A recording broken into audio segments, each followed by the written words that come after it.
There are some things you wouldn't mind being stuck with, like a large unexpected inheritance. An always on the verge of death phone that has to be plugged in just right so it charges is not one of those things.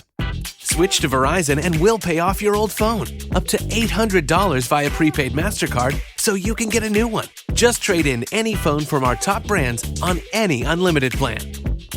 With new line on my plan. Additional terms apply for trade-in and pay off your phone offer. See Verizon.com for details.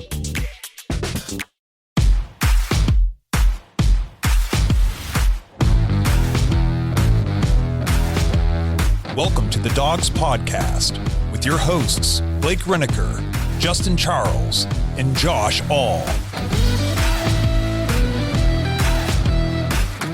What's up, Browns fans? Welcome back to another episode of the Dogs Podcast. Josh All with you guys today with the final piece of the offensive side of the ball conversation with Barry Shuck, staff writer for dogsbynature.com.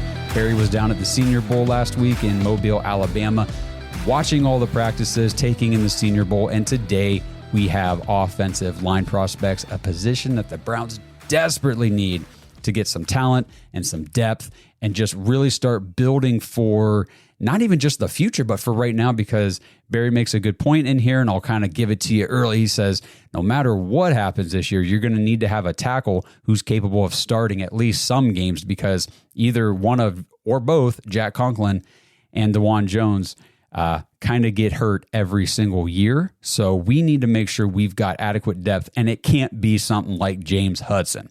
So we dive into that conversation. Really cool stuff. Barry's got so much great insight. I love doing these conversations with him. And just a reminder, if you guys are watching this video on YouTube, please subscribe to the channel. It's free. It doesn't cost you anything. Just tap the subscribe button. Helps us out a ton. Tap the notification bell while you're at it so you don't miss anything new. We're going to be dropping content like crazy during draft season, prior and free agency season here coming up when the new league year gets started. And there's just so much stuff going on with the Browns right now that you don't want to miss any of it. So tap the notification bell, subscribe, like the video. If you're listening on audio, 5-star reviews on Apple and Spotify help out the show a ton. And if you want to get into conversations with diehard Browns fans 24/7, seriously, if you are a Browns fan, you're just itching to talk to other Browns fans about, this is what I think the Browns should do, or I have a really good idea, we should make this trade, or look at this prospect, jointhedogs.com. Everybody is in there talking about all this stuff all the time. And we get a lot of great ideas for our content and for our shows, and a lot of good contributions and participation from people in the Discord that is at jointhedogs.com through the Patreon. So make sure you guys go sign up there. It's only like $5 a month to join at the bottom level, which, you know, really all the levels are kind of the same. It's just how much would you like to help support the show? It helps us out a ton. We appreciate it so much, and it gives us the opportunity to continue to grow the show and keep doing what we're doing, because we're an independent podcast. We run everything on our own and we do it all ourselves. So your support means a ton, and it helps keep things growing. So jointhedogs.com if you're interested in that. So let's dive into this final conversation with Barry Shuck on the offensive side of the ball, talking about offensive lineman prospects from the Senior Bowl. So Barry, offensive line at the Senior Bowl for the Browns, that kind of stuff. Who are some of the names that stood out? Because I got to admit up front, obviously, I'm not an offensive line guru. I never played the position. I don't scout the position very well. I like the flashy stuff. I like quarterbacks and running backs and wide receivers, all that kind of stuff. But we need some offensive line depth badly for the Browns. We talked about a lot on the show how, 4 of the 5 starters are pretty much locked in. I mean, they're under contract. They're not going anywhere unless we trade somebody or Batonia retires. But then we've got Zinter anyway sitting there, and they've already said DeJuan Jones, they expect him to be the starting left tackle, all that good stuff. But it doesn't mean we can't add to that room, which I think we need to do. So go ahead and kick it off and tell me who you want to start talking about with the offensive line. Yeah, and in fact, before Myles Garrett came up and said that he wanted to be traded, which I believe he will, I would have preferred with our number 2 pick for us to trade down to like 6 or 7 and grab either the Texas offensive line or the LSU offensive lineman, Will Campbell. I would love to take an offensive tackle in the first round, because here's what we got going as far as the Browns go. We got Jack Conklin on the right side. We got DeJuan Jones on the left side. We got James Hudson as their swing tackle in the backup. We know James Hudson is a liability. We know he's a problem. We know if they keep Jed Wills, he's a liability. So we got two backups that are not going to play well, that haven't played well. And we've got two starters that are constantly getting hurt. So you got to draft a guy and you got to bring him in with the idea that he is going to start at some point in the 2025 season. It's just inevitable. Jack Conklin gets hurt.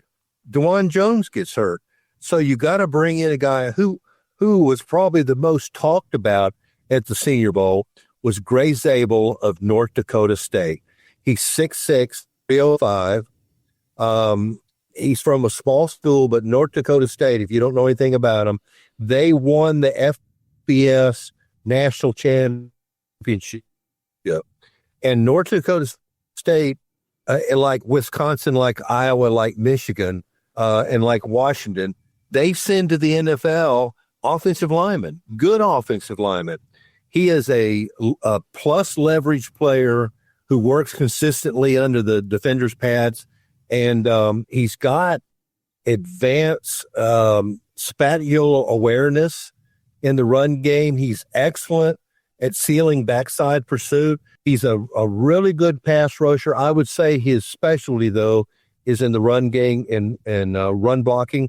That's what North Dakota State does. Is they're a blocking team. He's got Zabel's got heavy hands with a snap delivery on initial punt, and he's got what I would call violent hands. Yeah, and that means that he's able to use them on defenders and able to push them off. He got loose hips and quick twitch. And those are two things that an offensive tackle would desperately. But he came from nowhere in the Senior Bowl. I didn't even know who he was. And once people started talking about him, I started watching him and then ended up doing an interview with him. Nice guy, got a good head on his shoulders. And he's a guy I think that week one he could start. That's kind of the sentiment I've been hearing, too, about Gray Zabel. And he's definitely a dude who's rising quickly up the draft board. So he would be a great get for the Browns at that tackle position. Were there who's another name or whatever at the tackle position that you thought stood out? Okay, in the second round with the first pick, if the Browns don't pick Hampton as the running back, which I suggest, this is the guy that I would take. His name is, I'm gonna struggle with his first name. His last name is Ersery, and he played for Minnesota. Aireontae. And he's 6'6", 330. This guy is phenomenal. This guy is a phenomenal pass blocker. I would love to have this guy. He will most likely be the third tackle taken. He could go late first. That first pick in the second round, the Browns took him. I would absolutely. He's got an imposing frame. He has got the ideal NFL tackle size, being 330 pounds. He's got the length and the bulk to handle pass rushers effectively. He was able to handle, there were two guys in this draft, Mike Green of Marshall and then Shamar Stewart, who were great off the snap, great first step, and nobody can handle them except for Gray Zabel and Ersery. They were able to not stop these guys, but what they were able to do is at least get their paw on them and able to push them and start pushing them deeper and deeper before that you knew it. They were deep enough into the pocket where they were out of harm's way. This guy can do that.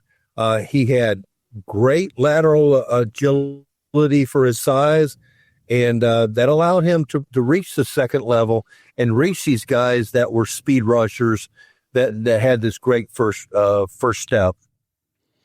Those are good names to keep an eye on for the Browns. Definitely, we, like you said, got to shore up that tackle position because it's just iffy on both sides, no matter how you dice it up. Any other tackles at the Senior Bowl, or were there some offensive guards or centers, guys that you wanted to talk about? Yeah, this guy is from Arizona. His name is Jonah. I think he could be a guard prospect. He's 6'5", 336, a junior coming out of Arizona. He's Somalian, so he's a big guy. You know, he's got the hair. They all do. And but he looks like he could be a guard prospect. He played tackle. He played left tackle at Arizona. He's really quick out of his stance, which what that meant was he was able to match the pass rusher as far as the depth goes effectively. He's got impressive lateral agility and quick footwork. Offensive tackles have to have quick footwork. By the way, I've asked every offensive lineman, what is the difference between right side and left side? And all of them had told me to where you put your foot. And what that means, if you're on, put your left foot back. If you're on the right side, you put your right foot. One guy told me, if you've been on one side, most of your high school and college career, it can get a little confusing when you're on the other side. He said, but after a while, you get it pretty. So don't think that just because a guy has been playing on one side and you call him a right tackle or a right guard, that they can't be switched over. The only difference is if they have to play center. Center's a different animal altogether. But the guy has played left tackle in college. He's excellent pass protector. Good hand strength, strong as he can be. He's versatile. He can play both guard and tackle. In fact, the first day they had him at guard, second day they had him at tackle, his natural position. He does offer some some scheme flexibility, and he's just got a massive frame. Great guy, jovial guy. I can tell he'll be the team joker. But I think that he would provide the Browns with a powerful blocking presence. Well, we definitely need that. Like I said, starting out, the starting positions, okay, they're kind of set if everybody's healthy and nobody retires. But man, the backups, the depth, the future of the offensive line is in question big time. So we definitely need to make sure we're getting guys in here who can fill those roles. And how did you say it's Savaiinaea? Yep. Okay. Yep. So another name that if the Browns draft, we'll have to learn how to pronounce correctly, and we will. But it's a name to keep an eye on. And he's and have enough letters for the nameplate. Yeah, that's true. Enough vowels, right? Yeah. Okay. Cool. So Beta Villa of Tampa Bay, the defensive tackle, he's Polynesian, and they're all just big body. They've all got huge calves, huge thighs, huge frames, huge hair, and they give. I didn't know this, but there is a Polynesian nation. They give an award out to the Polynesian Player of the Year, and he was a semifinalist for that. Okay, yeah. I mean, you're right. They when they did up the character Maui in Moana, I think they nailed it, because you're right. They are all big dudes and strong dudes for sure. This episode is brought to you by Danger Coffee. Browns fans, we talk about how Danger Coffee is made free from mold toxins that are in 45% of the world's coffee, but that's not all that Danger Coffee has to offer. Mineral and nutrient deficiencies are a big deal. They make you feel sick, tired, stressed, and they can give you brain fog. These deficiencies negatively affect your immune system, your digestion, sleep, metabolism. Have you ever wondered why you get an initial burst from your coffee, but then you get that little crash not long after? Danger Coffee's patent-pending process remineralizes your body with more than 50 trace minerals and electrolytes, leaving you more energized, engaged, powerful. These micronutrients enter the cells to boost performance. They bind to toxins to provide detoxification support. I know that sounds like a lot, but the bottom line, guys, is minerals matter, and most of us really don't get enough of them on a daily basis. Danger Coffee delivers micronutrients, plus it gives you access to the minerals you already have. Head to dangercoffee.com, use our code DAWGS, DAWGS, for 10% off your order, and that code can be used over and over, so you get 10% off every order you make using code DAWGS. It's time to start every day off with a cup of coffee that gets you going and actually keeps you going. dangercoffee.com, Code Dogs. Okay, so that's Zabel, Ersery, Savaiinaea, anybody else on that offensive line that you think stood out that the Browns could grab that would help this team? Well, those are guys that for the first 3 rounds that focused on. You can get guys late like Wyatt Teller was a 4th, 5th rounder. I think he was 5th. Yeah. So there are guys, and a lot of guys get taken. Batonio wasn't a first rounder, so don't think just because we don't get a guy in the first round. I mean, Jed Wills was a first round, and look at that. We look like we're going to get rid of him. Oh yeah. Yep. We talk about that a lot about everybody clamors for these first round picks, and that's just kind of Browns fans. That's what we've done for decades is the first round picks. And then I keep telling people, the last 2 first round picks the Browns have had are guys that a lot of fans want off the team, and that's Jed Wills, and a lot of people don't like Greg Newsome either. So it's just because we got a first round pick does not mean it's going to be a home run hit. Not everybody is a hit in each round, obviously. So we just got to be smart with our picks. We've got 12 freaking draft picks in this draft, and that's before we do any trading or any more, asset collecting, which is insane. So there's obviously room to move around, package deals and things like that to move up to get a guy. So, we'll see what they end up doing.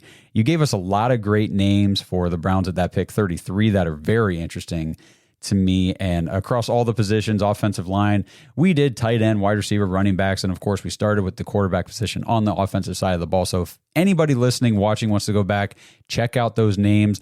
It's all out here on YouTube or Spotify, Apple, wherever you're watching, listening, and you can check all that stuff out. We'll clip everybody, put all the segments out there so you guys can watch them quickly and learn about these players, because like I've said before, the names that Barry Shuck comes back from the Senior Bowl, these are guys that end up, he's right about. They end up making an impact for the teams that draft them, and unfortunately, the Browns pass on some of them a little more often than I would like to see, because you see these guys go on to have success for other teams, and it's like, man, we could have grabbed that guy.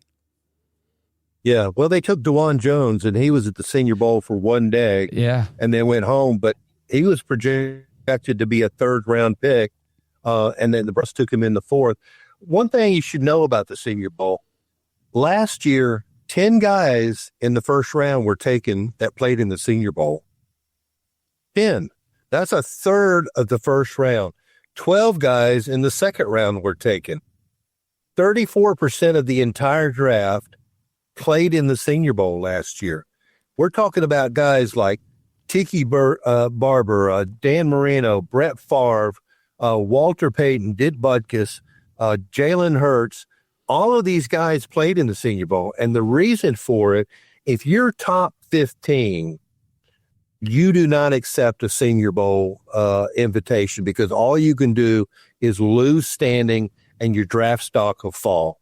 But if you're anywhere else, if you have a great week in the Senior Bowl and you're playing against other great players, then your stock goes up. Jalen Hurts went from a 3rd rounder to a 2nd rounder. And that happens just continually in the game. So that's what this game is about. It's about improving your draft stock. It's about practicing and going up against, if you're a receiver, you're going against some of the best cornerbacks in the nation. And if you can beat them, it proves that you don't deserve to be a 3rd rounder. You deserve to be a 2nd rounder. And what does that mean? More money. Means a better contract. That's right. Means a much contract. Yeah, the Senior Bowl, I feel like there are still people out there who look at it like, oh, it's just, one of these hokey all-star games or whatever. But this is a serious, event. Like you said, a vast majority of those first few rounds are Senior Bowl guys, and they come here, they show out, they improve their draft stock. And, I've been listening to a lot of stuff about the Senior Bowl, not to go too far off, on a tangent, but it's just a lot of times in these college offenses, wide receivers, for example, can get relegated to a specific role in a specific, off gimmicky offense or whatever. And it's like, oh, well, this guy is strictly a one route kind of guy. And then he comes to the Senior Bowl to show, no, that's just the way they used me. I can run every route. I can make players miss. I can make every catch. I will show you what I can do if given the opportunity. And it is a great opportunity for these guys to show that, display that, and kind of rewrite some of the narratives about themselves that they've gotten throughout their college career. Yeah, absolutely.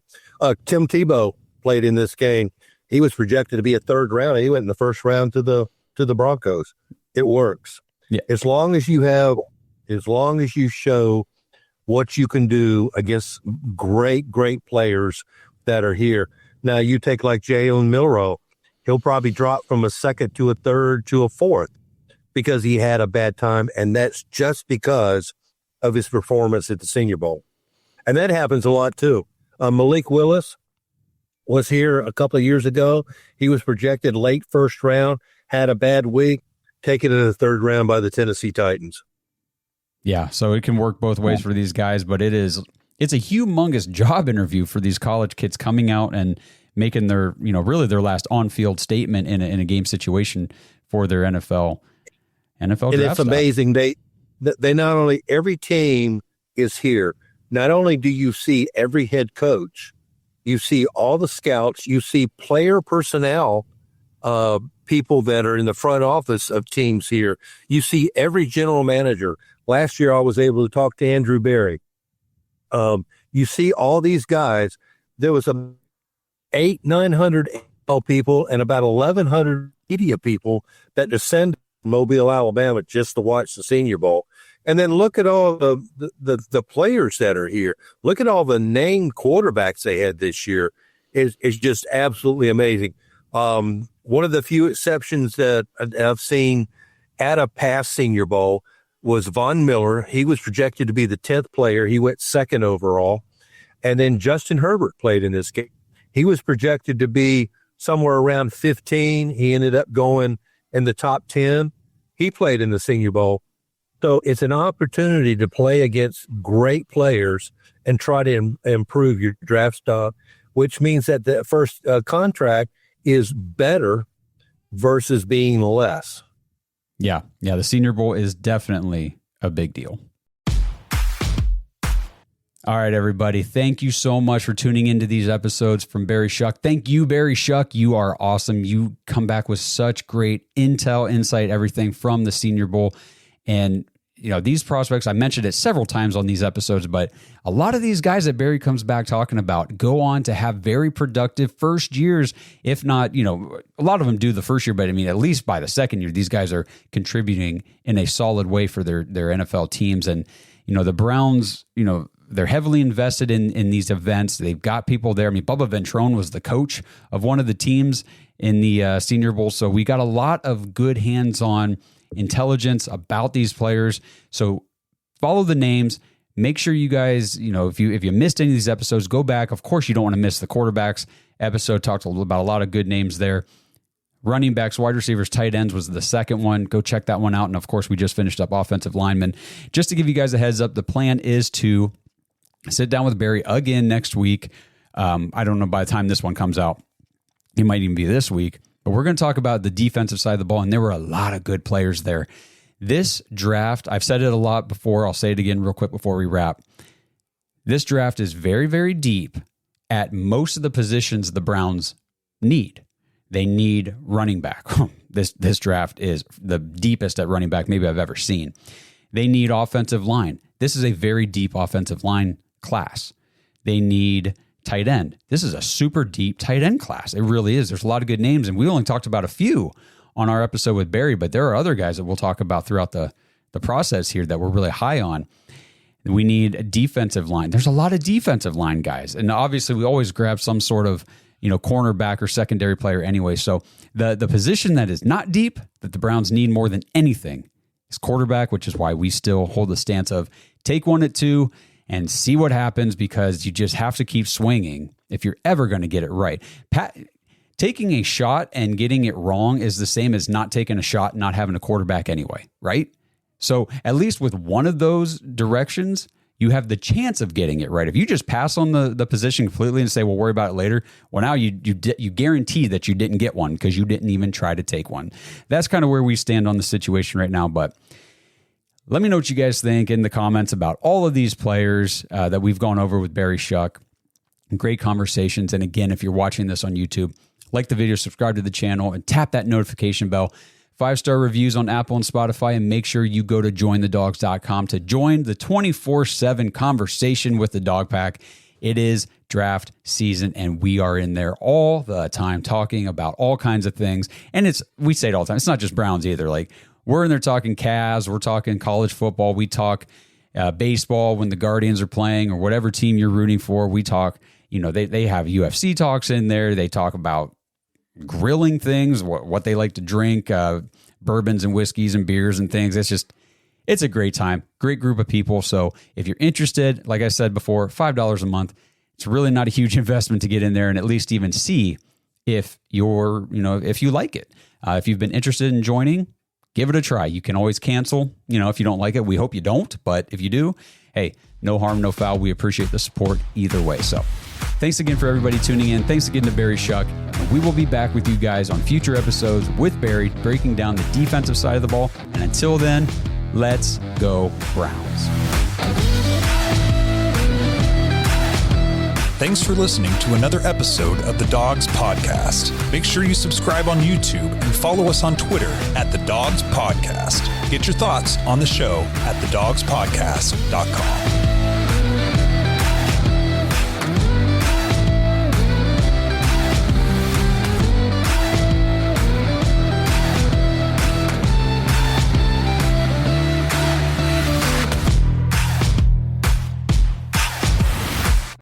This episode is brought to you by Baden Sports. Browns fans, Baden Sports is your one-stop shop for all your athletic gear. Baden started out perfecting and manufacturing the best balls in the business. Yeah, if that sounded dirty, that's more about your mind than my words. But hey, it's true. Baseballs, softballs, footballs, basketballs, volleyballs, soccer balls, you name it, and Baden has engineered the highest standard sports balls available. And now they offer more than just sports balls. If you got kids playing baseball or softball, Baden has batting gloves and bats to go along with both game balls and training balls. If you're into basketball, Baden makes basketball specifically for indoor or outdoor use. Heck, Baden even has all the equipment you need for pickleball, which is one sport that I hear everyone is playing, and yet I still never have. And I need to fix that soon. But don't miss the backyard games section of Baden's website, where you can order everything you need for this upcoming outdoor season. Pool balls, backyard volleyball nets, croquet, bocce, horseshoes, cornhole, and more. Right now, you can get 10% off your entire order at Baden Sports, BADEN sports.com/dogs, DAWGS, and use promo code DOGS when you check out. That's 10% off all the top quality sporting gear you need this season. BadenSports.com/dogs.